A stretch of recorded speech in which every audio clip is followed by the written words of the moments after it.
കഴിഞ്ഞു. കുറച്ച് parts order ചെയ്തിട്ടുണ്ട്, അത് വരാൻ വേണ്ടിട്ട് വെയിറ്റ് ചെയ്യാം. അത് വന്നിട്ട് ഒരുമിച്ച് അങ്ങനെ ഇറക്കാന്ന് വിചാരിച്ചിട്ട് ആയാലും വണ്ടി ഇങ്ങനെ വെയിറ്റ് ചെയ്ത് നിർത്തിയേക്കുന്നത്. വേറൊന്നുമില്ല, അല്ലെങ്കിൽ ഇപ്പൊ റിവ്യൂ ചെയ്യുന്ന ടൈമൊക്കെ കഴിഞ്ഞു, വർക്കൊക്കെ കഴിഞ്ഞിട്ട് കുറെ ദിവസമായി.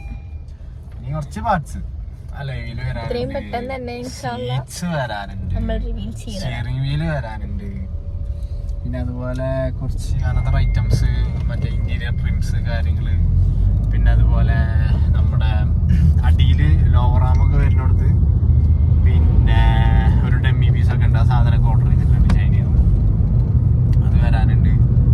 പിന്നെ മറ്റേ ഇതിന്റെ ക്യാപ്പ് വന്നു, എന്താ പറയാ ഫ്യൂവലിന്റെ ക്യാപ്പ് നമ്മൾ CF ആക്കിയിട്ടുണ്ട്, അപ്പോൾ അത് വന്നു. പിന്നെ CFൽ വേറെ കുറച്ച് പ്ലാൻ ഉണ്ട്. പിന്നെ ഫ്രണ്ട് ലിപ്പ് വരാനുണ്ട്, സൈഡ് സ്കേർട്ട് വരാനുണ്ട്, ബാക്ക് ഡിഫ്യൂസർ വരാനുണ്ട്,